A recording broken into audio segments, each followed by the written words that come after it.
Chronic pain is any pain that lasts longer than 3 months for any reason. Hello, welcome to my channel. My name is Chadwick Oliveira and I'm a doctor of physical therapy at McGuire Physical Therapy in Fresno, California. I am a clinical instructor and I have a practice based around helping those with chronic pain. I'm a Navy veteran and I also have a personal history of PTSD and chronic pain. Has anyone ever explained pain to you? What it is, how it works? First, what is pain? Pain is an alarm system. It's there to protect you, and it's there to tell you when there's a problem. But like most alarm systems, it doesn't tell you how big the problem is or even exactly where, like the fire alarm in your building. Pain is real. It's not something that you're making up, and it is there to protect you.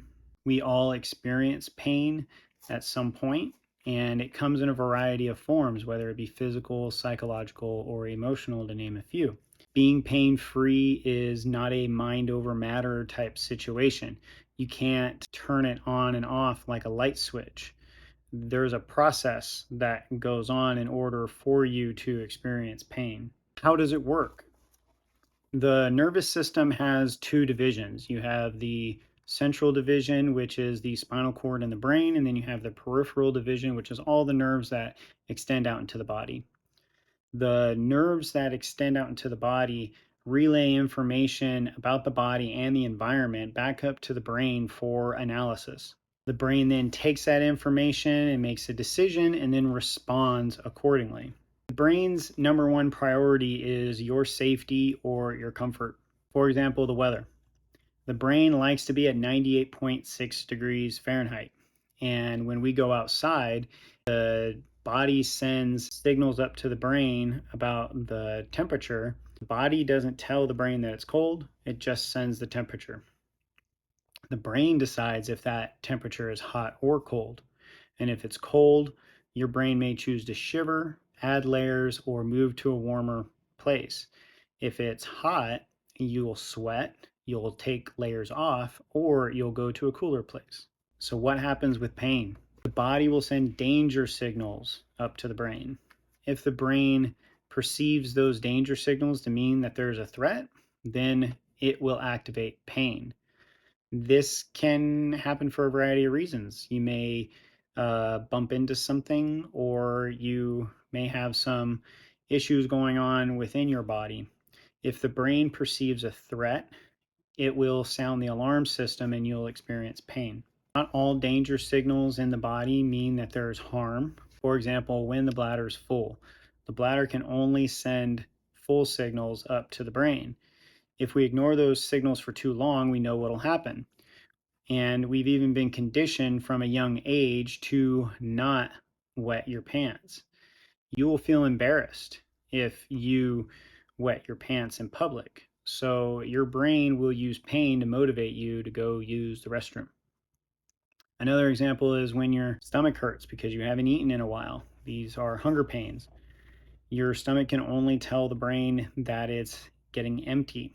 If we ignore that signal for too long, you'll start to get pain in your stomach that is telling you to go get something to eat. Most of the time, in order for us to experience pain, something has to happen either within our body or outside in the environment. For example, you bump into something, you touch something really hot or something sharp. Danger signals are sent up from the body up to the brain, and the brain responds with pain, and it also may respond with withdrawal from the perceived danger. There are times, however, that those things don't occur and we do experience pain. And what that tells us is the only thing that's really required for us to experience pain is that the brain has to perceive there to be a threat. There are two different types of pain: acute pain and chronic pain. Acute pain is the pain that we all feel when we bump into something, or when tissues are damaged, or you have an infection. Chronic pain is any pain that lasts longer than 3 months for any reason. And there are really two different subtypes of this. There's neuropathic pain and nociplastic pain. Neuropathic pain is when damage to the nervous system itself has occurred. This could be due to a stroke or a spinal cord injury or a peripheral nerve injury like a radiculopathy. Nociplastic pain is when acute pain has gone on for too long, and now the brain is keeping the alarm system on to protect you. And this can happen for a variety of reasons. The reason we define chronic pain as any pain that lasts longer than 3 months is because that's approximately how long it takes for most tissues in the body to heal.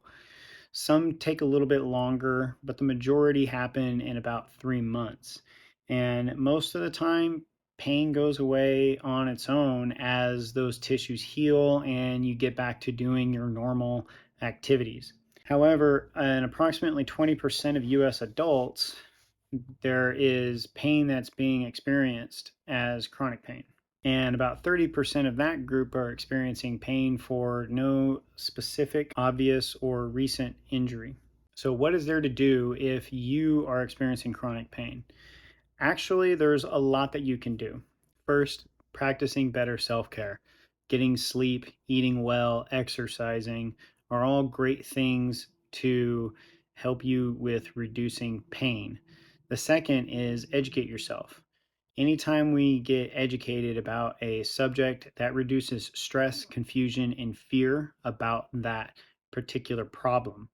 The third thing that we can do is work together with your primary care physician and other members of your healthcare team so that we can all be on the same page about what we're going to be doing with your care. This may include use of medications, tests, and some procedures to be done. The purpose of this channel is going to be to provide some basic generalized education to help those with chronic pain and to help those who want to help others with chronic pain so that these folks can get back to the life that they want to live. I plan to make one video a week to share my education and expertise with you, the viewer. Knowledge is power and education is therapy. However, it's not enough to simply watch a video. You then have to go do something. You have to practice what it is that you're learning, whether it's getting started with exercise, making some changes to your diet, or getting better sleep. Those are all things that you have to then put into practice. In my next video, I'll begin to discuss actions that you can take to start your journey to pain relief. If you found this video valuable and you want to support my work, then like, share, and subscribe. And I will see you in the next video.